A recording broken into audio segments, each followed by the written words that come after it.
नमस्कार दोस्तों, मैं लाल बहादुर आपका अपने चैनल बहादुर सर ऑनलाइन क्लासेस में आपका स्वागत करता हूं। दोस्तों चलिए प्रकाश के चलते हैं, अगले लेक्चर में देखते हैं, प्रकाश के अपवर्तन के बारे में पढ़ते हैं। ठीक है, प्रकाश का अपवर्तन क्या होता है दोस्तों, इसके बारे में जानते हैं हम लोग। यह जो है कक्षा 10 के एग्ज़ाम में बहुत ज़रूरी है और अदर कॉम्पिटिटिव एग्ज़ाम के लिए भी बहुत ज़रूरी है टॉपिक है दोस्तों। चलिए देखते हैं। ये मान लीजिए आपका कोई कांच है,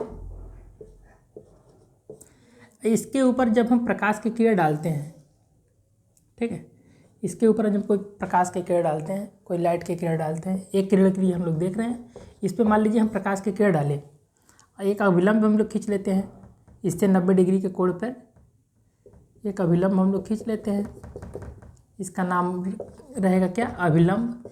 इस रेखा का नाम क्या रहेगा, अभिलंब, जो 90 डिग्री का कोण बनाएगा कांच के साथ। जब प्रकाश की किरण जब प्रकाश की किरण यहाँ पर पड़ेगी, ऊपर का मान लीजिए माध्यम आपका विरल है, नीचे का जो माध्यम है वो क्या है, सघन है।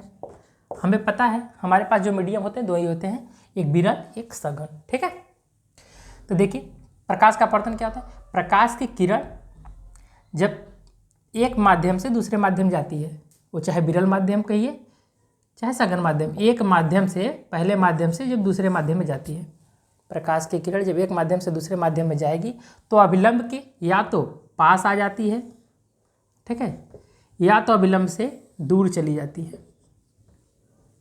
ठीक है, यह अभिलंब के क्या है, यह अभिलंब के क्या है, या तो पास आ जाएगी या तो यह अभिलंब से क्या हो जाएगी, दूर चली जाएगी। क्या होगी, दूर चली जाएगी।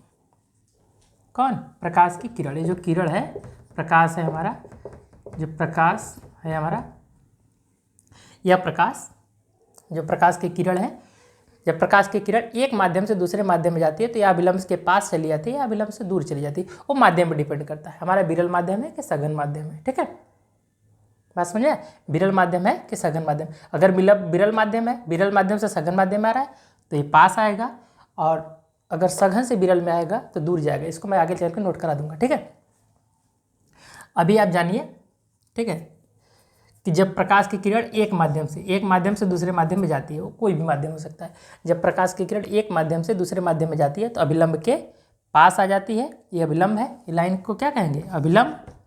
इस लाइन को क्या कहेंगे, अभिलंब कहेंगे। तो अभिलंब के पास आ जाती है या अभिलंब से दूर चली जाती है। इस घटना को क्या कहते हैं, प्रकाश का अपवर्तन।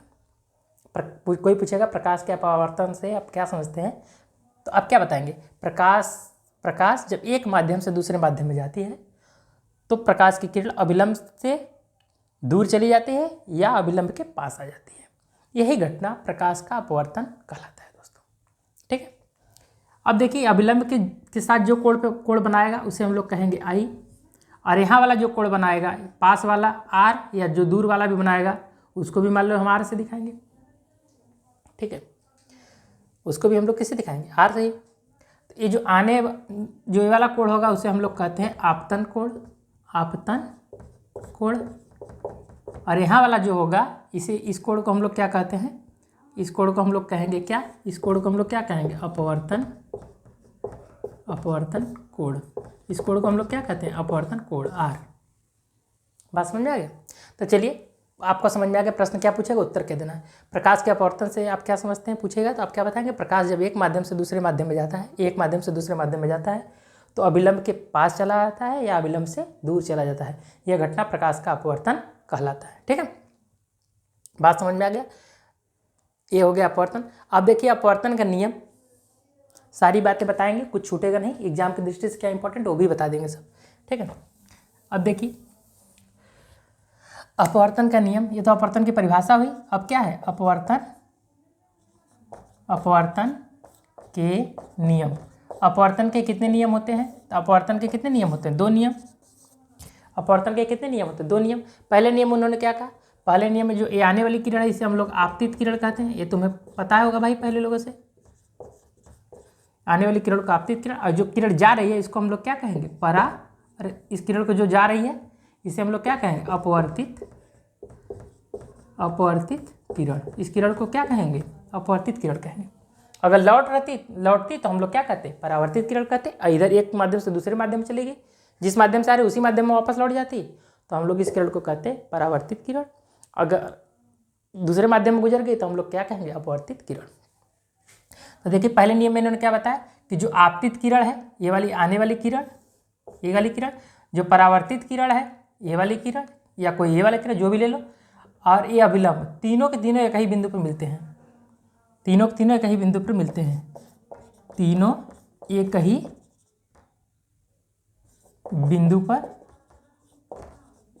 तीनों एक ही बिंदु पर मिलते हैं। पहला नियम है, तीनों एक ही बिंदु पर मिलते हैं। कौन कौन, आपतित किरण, अपवर्तित किरण और अभिलंब, तीनों एक ही बिंदु पर मिलते हैं। ठीक है, ऐसा तो उसमें भी वही नियम था, इसमें भी खाली अपवर्तित किरण परावर्तित अपवर्तित ही हुआ है। आपतित किरण, अपवर्तित किरण और अभिलंब तीनों एक ही बिंदु पर, तीनों एक ही बिंदु पर मिलते हैं। ये पहला नियम हो गया।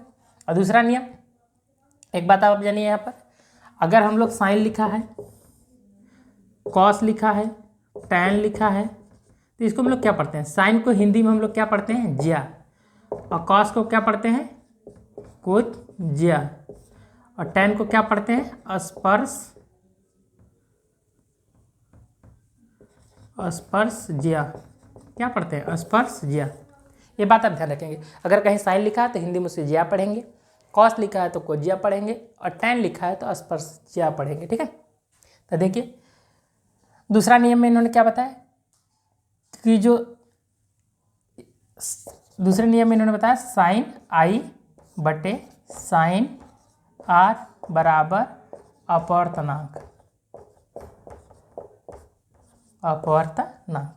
दूसरे नियम में उन्होंने क्या कहा कि साइन आई बटे साइन आर बराबर अपवर्तनांक। इसी को क्या कहा जाता है, स्नेल का नियम। कौन सा नियम, स्नेल का नियम। पूछेगा स्नेल का नियम बताओ तो यही बताओगे, साइन आई बटे साइन आर बराबर अपवर्तनांक होता है। अब देखो इन्होंने क्या कहा, आई क्या है, आई परिभाषा कैसे बनेगा, आई क्या है, आई क्या है, आपतन कोण, आर क्या है, अपवर्तन कोण। इस वाले को कोण को क्या कहेंगे, इस वाले कोण को क्या कहेंगे, अपवर्तन कोण। आपतन कोण की ज्या, साइन लगा है तो हम लोग क्या कहेंगे, ज्या, आपतन कोण की ज्या, और आर है तो अपवर्तन कोण, अपवर्तन कोण की ज्या। इन दोनों के इस लाइन को क्या कहेंगे, क्या है, ये अनुपात है। इस लाइन को क्या कहते हैं, अनुपात। तो आपतन कोण की ज्या और अपवर्तन कोण की ज्या का जो अनुपात होता है उसी को वह क्या होता है, एक अपवर्तनांक होता है। आपतन कोण की ज्या और अपवर्तन कोण की ज्या, एक का नाम लेंगे फिर और लगाएंगे। आपतन कोण की ज्या और अपवर्तन कोण की ज्या का अनुपात एक अपवर्तनांक होता है, यह एक नियतांक होता है। एक अपवर्तनांक होता है या एक नियतांक होता है जिसे हम लोग अपवर्तनांक कहते हैं। ठीक है, इसी को स्नेल का नियम भी कहते हैं, इसी को स्नेल का नियम भी कहते हैं। ठीक है दोस्तों, बात समझा। इसको लिख लेंगे, आप लिख लीजिए। अब देखिए यहाँ से क्या क्वेश्चन बन रहा है। अब देखिए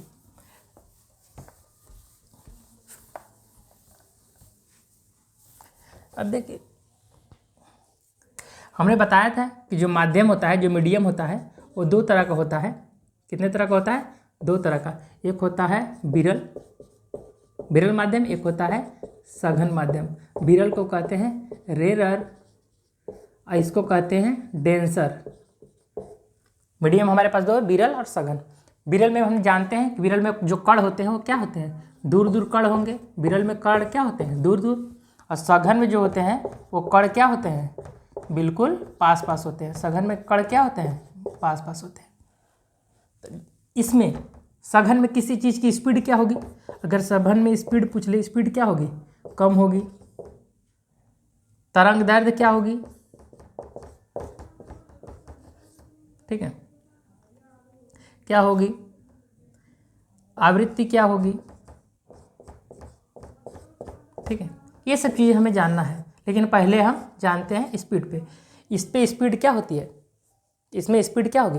भीड़ भड़क्का में चलना आपको क्या होता है, कठिन होता है। यहाँ स्पीड क्या होगी, कम। यहाँ पर स्पीड क्या होगी, स्पीड मतलब चाल, यहाँ पर चाल क्या होगी, ज़्यादा, अधिक। तो विरल माध्यम में जो प्रकाश की चाल होती है वो तेज होती है, और सघन माध्यम में प्रकाश की चाल कम होती है। ये हम इस माध्यम से आपको ये बताना चाहते हैं, इस फिगर के माध्यम से। ठीक है, चलिए इसको हम लोग मिटाते हैं, समझिए आप इस चीज़ों को, ठीक है। अब देखिए बात होती है अपवर्तनांक की। अपवर्तनांक, अपवर्तनांक की बात कहते हैं। अपवर्तनांक में क्या होता है, दो माध्यम की जरूरत होती है। अपवर्तनांक क्या होता है, दो माध्यम,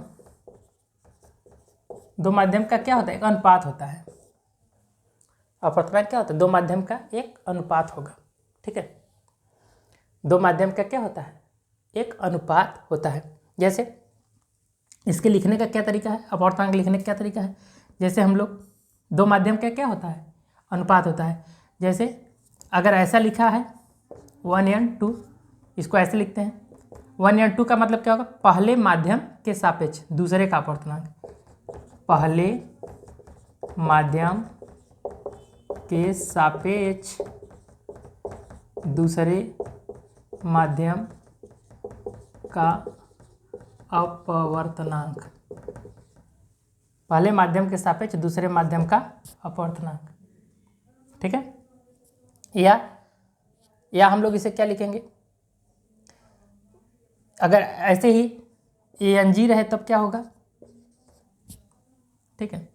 देखिए ANG में मतलब समझिए पहले, ANG में A का मतलब क्या है, G का मतलब क्या है, W का मतलब क्या होता है। A का मतलब होता है एयर, हवा।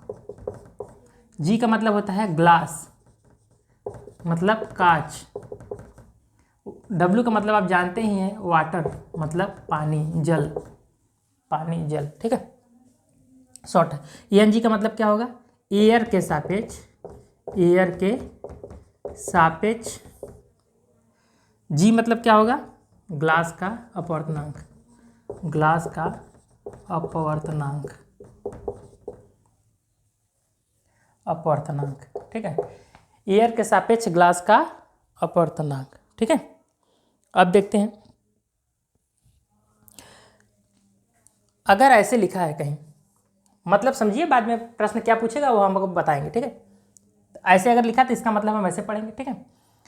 अब देखिए अगर कहीं लिखा है ANG, हम चाहते हैं कि A पहले नंबर पे है, A दूसरे नंबर पे आ जाए, G पहले नंबर पे आ जाए, तब हमें इसके लिए क्या करना पड़ेगा, एक बटे, तब एक के बटे लिखेंगे। ANG बराबर हम लिख सकते हैं 1/GNA। ANG को अगर हम लिखना चाहें तो 1/GNA लिख सकते हैं। ऐसे WNG, मान लीजिए WNG लिखा है तो हम इसको क्या लिख सकते हैं, इसको अगर हमें बदलना है तो हम 1/W को दूसरे स्थान पे, इसको पहले स्थान पे, तो GNW ऐसे लिख सकते हैं। अगर इसी को हमें लिखना पड़े, इसको लिखना पड़े तो हम इसको क्या लिखेंगे, 1/2n1 इस तक लिख सकते हैं, ठीक है। ANG बराबर 1/GNA, W कुछ भी रहे तो इसको ऐसे, मतलब एयर के सापेक्ष ग्लास का अगर अपवर्तनांक दिया है और पूछे, देखिए ये समझ गए लिखना। चलिए इसको मिटाते हैं और इसके बारे में बताते हैं आपको।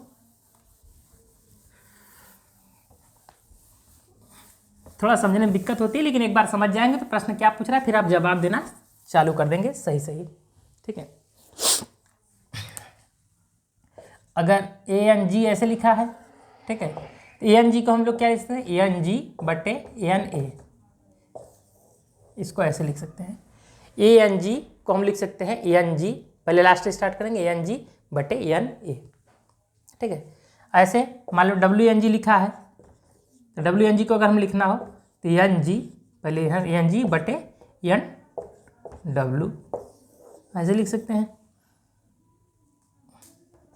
GNA अगर लिखा है तो, GNA लिखा है तो, GNA लिखा है तो NA/NG इस तरह लिख सकते हैं। अब देखिए NG का मतलब क्या समझेंगे, NG का मतलब समझेंगे ग्लास का अपवर्तनांक, अपवर्तनांक। NA का मतलब समझेंगे क्या, एयर का अपवर्तनांक,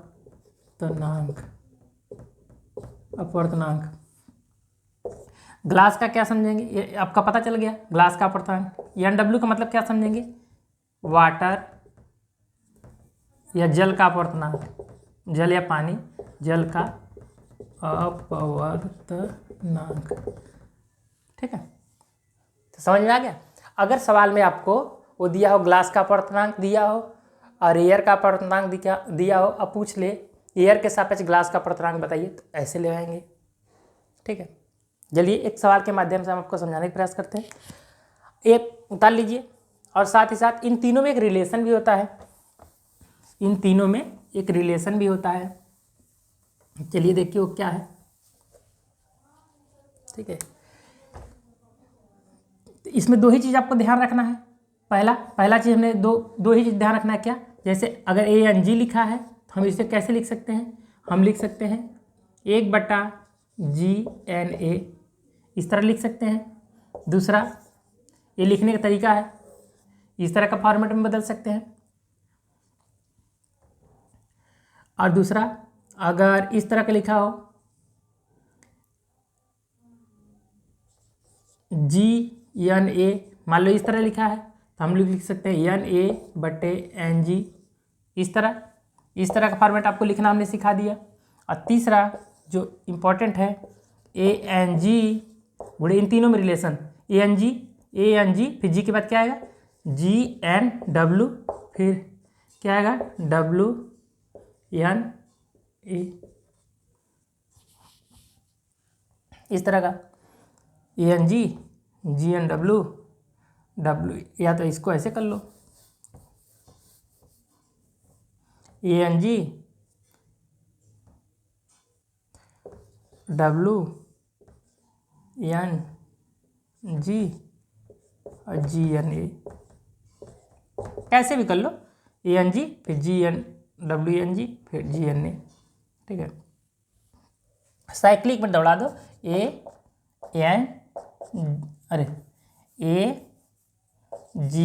AGW, तो ANG GWA,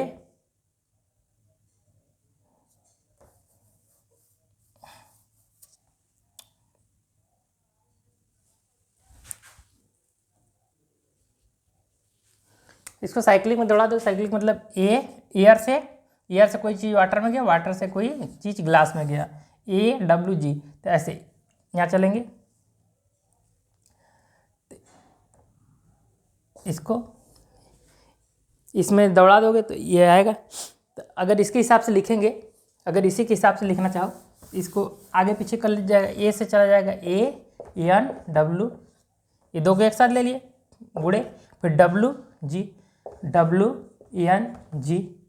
फिर गुड़े GNW, अरे GN, फिर उल्टा आ जाएगा इसके पास GNA बराबर 1। तीनों का अगर गुणा कराएंगे तो क्या आएगा? तीनों का अगर गुणा कराएंगे तो क्या आएगा? 1 आएगा। ठीक है, ANW, WNG और GNA, तीनों का अगर हम लोग गुणा कराएंगे तो क्या आएगा? 1। ठीक है, एयर के सापेक्ष वाटर का अपवर्तनांक, वाटर के सापेक्ष ग्लास का अपवर्तनांक, ग्लास के सापेक्ष एयर का अपवर्तनांक। कैसे आ रहा है एक, ये देखिए कैसे, इसको हम लिख क्या सकते हैं, तो आगे दूसरा वाला लिखाता है NW/NA गुणे A का लिखाएगा, इसको लिखेंगे NG/NW, ये लिखने वाला स्टाइल इस तरीके से लिखेंगे जैसे ही लिखा गया, इसको अलग अलग तोड़ दो। इसको लिखेंगे तो क्या लिखेंगे NA/NG। ठीक है, काट दोगे, NA से NA कट जाएगा, NW से NW कट जाएगा, NG से NG कट जाएगा, आएगा उत्तर क्या? 1। इसीलिए कह रहा है कि अगर तीनों का गुणा कराएंगे ANW और WNG, यहाँ से देखिए AWNG, तीनों को अगर लिखेंगे इस फॉर्म में तो इस तरह बनेगा, और तीनों गुणा कराएंगे तो 1 आएगा। इन्हीं तीनों सूत्रों पर आपसे सवाल पूछ लेता है। ठीक है, इन्हीं तीनों सूत्रों पे वो सवाल पूछ लेता है। और देखिए अपवर्तनांक जो है तीनों सूत्रों पे ही सवाल पूछेगा, अपवर्तनांक से अगर पूछेगा तो। अब कभी कभी देखो निरपेक्ष अपवर्तनांक भी पूछ लेता है कि निरपेक्ष अपवर्तनांक क्या होता है, निरपेक्ष अपवर्तनांक क्या होता है, निरपेक्ष अपवर्तनांक क्या होता है। ठीक है, ये तीनों सूत्र नोट कर लीजिएगा। ये तीनों सूत्र नोट कर लीजिएगा। और इसी जगह देखिए कभी कभी एक बात आप जानिए, एक चौथा सूत्र भी जान जाइए। चौथा सूत्र भी जान जाइए।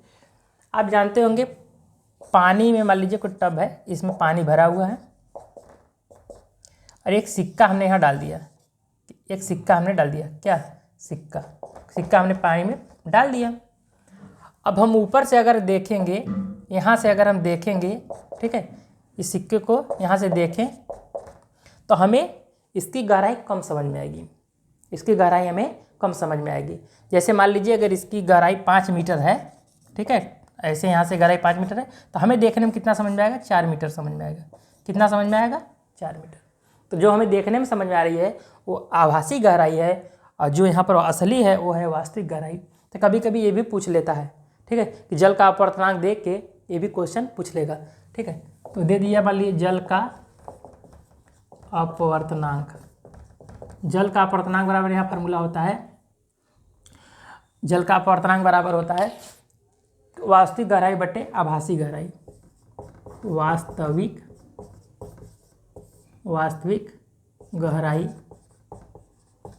बटे आभासी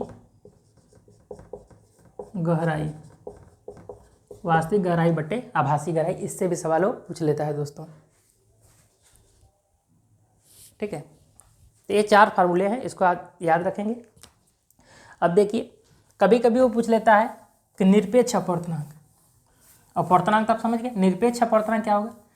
तो उसमें वो क्या करता है कि किसी भी चीज़ को वह निर्वात के सापेक्ष लेने लगे।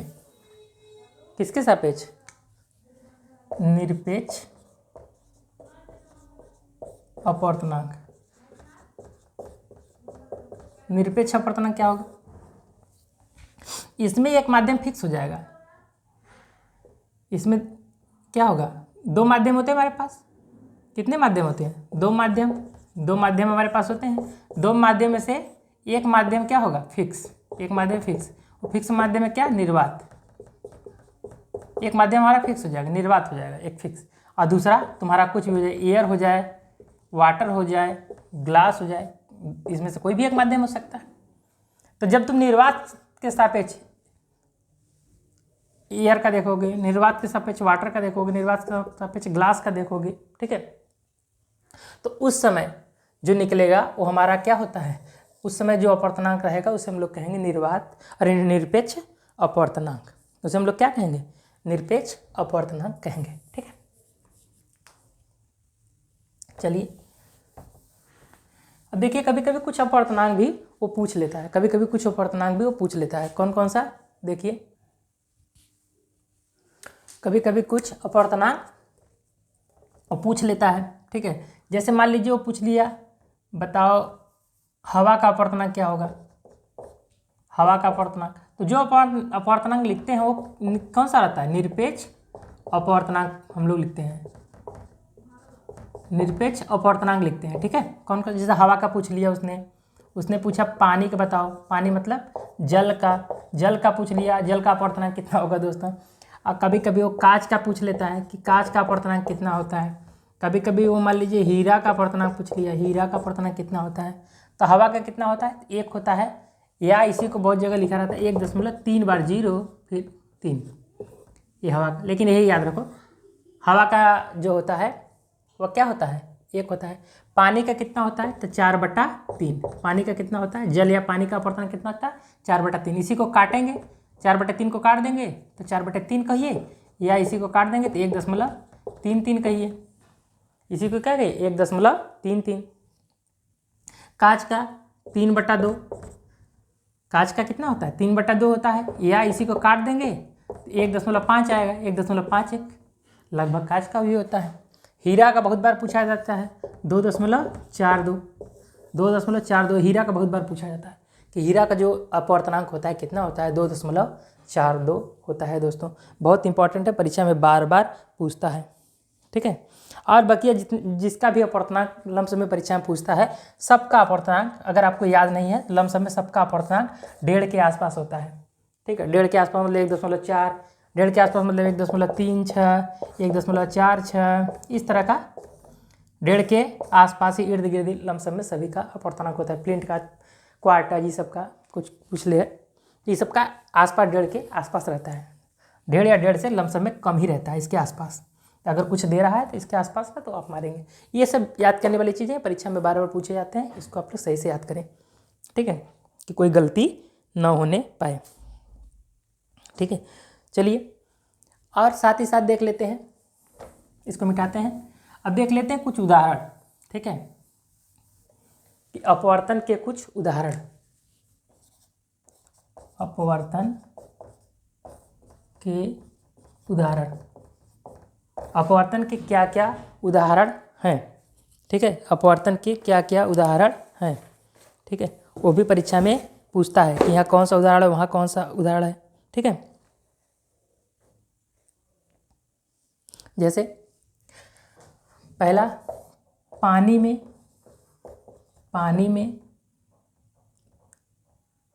डाली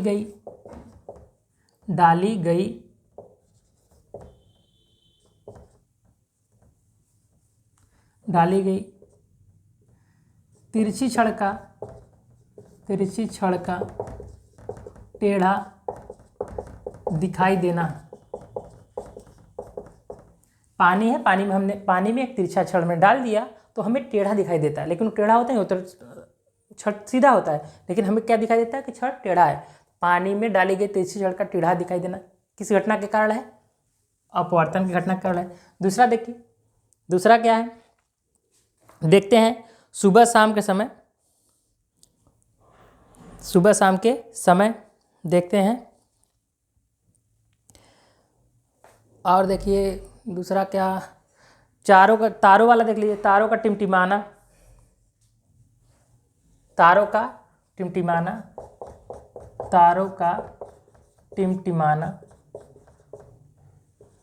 देखते हैं, हमें तारे टिमटिमाते हुए दिखाई देते हैं। वो भी किसके कारण? अपवर्तन के कारण, क्योंकि इसमें इसका भी कारण कर सकते हैं और साथ ही साथ अपवर्तनांक भी होता है।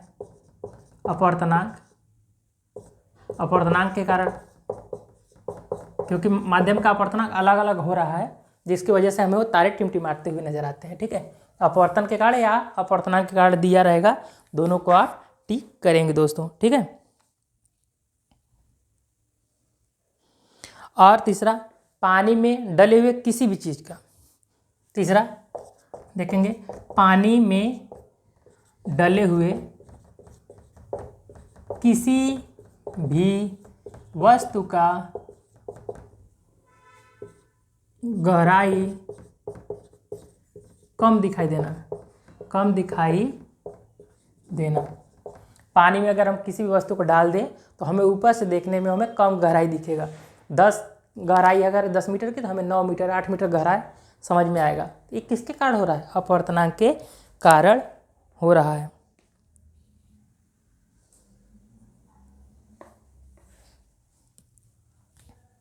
अब देखते हैं चौथा, देखते हैं सूर्योदय या सूर्यास्त। सूर्योदय या जब सूर्यास्त होता है उस समय, सूर्योदय या सूर्यास्त के समय सूर्य का हमें 2 मिनट पहले दिखाई देना, जल्दी मतलब पहले दिखाई देना, ठीक है। सूर्योदय या सूर्यास्त के समय सूर्य का पहले या बाद दिखाई देना, ये सब जो अपवर्तन की घटनाएं हैं, ठीक है, ये अपवर्तन के कारण हो रहा है, ठीक है। तो ये सभी कभी कभी पूछ लेते हैं, जिसमें सबसे इंपॉर्टेंट ये तारों को टिमटिमाने वाला है। अब बाकी ये सब भी इंपॉर्टेंट है, थोड़ा जानते रहेंगे तो आप आसानी से क्वेश्चन कर लेंगे, ठीक है। चलिए कुछ क्वेश्चन के माध्यम से इस चैप्टर की समाप्ति करते हैं हम लोग, ठीक है। देख लेते हैं कुछ क्वेश्चन। जैसे सवाल इससे पूछ रहा है, क्वेश्चन नंबर 1 मान लीजिए पूछ देगा,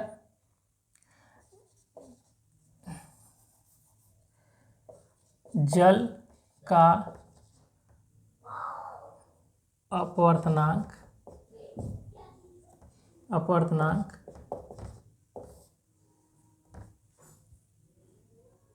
जल का अपवर्तनांक 4/3 है तो जल का अपर्तनांक 4/3 है तो एयर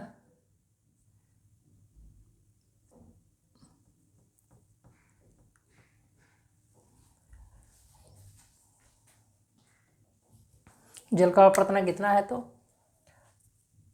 वास्तविक गहराई बताओ, वास्तविक गहराई बताओ। यदि आभासी गहराई 2 मीटर हो। ठीक है, देखिए तो हमें पता है कि जल का अपवर्तनांक बराबर क्या, अब हमने बताया था जल का अपवर्तनांक बराबर हमने क्या बताया था, वास्तविक गहराई बटे आभासी गहराई। तो जल का अपवर्तनांक कितना दिया है 4/3। वास्तविक आपको पूछ रहा है, रियल बता दो। आभासी उसने दिया है 2, इसका यहाँ गुणा कर दो, हो जाएगा 8/3 क्या वास्तविक गहराई 8/3 मीटर। यह इसको काट के दशमलव बदल दो। इस पे सवाल बहुत बनते हैं, हम एक अगला वीडियो बना के इस पे एक सवाल बता देंगे कि इस पे 4-5 ठो सवाल आपको बता देंगे, 4-5 टाइप का, तो आप आसानी से जो परीक्षा में एग्जाम में सवाल आते हैं वो आसानी से कर लेंगे। इसमें न बताने का कारण वीडियो लंबा हो जाएगा, फिर अच्छा नहीं रहेगा। ठीक है, चलिए दोस्तों, मिलते हैं आपको अपने अगले वीडियो में। धन्यवाद, और चैनल को शेयर और सब्सक्राइब करें दोस्तों।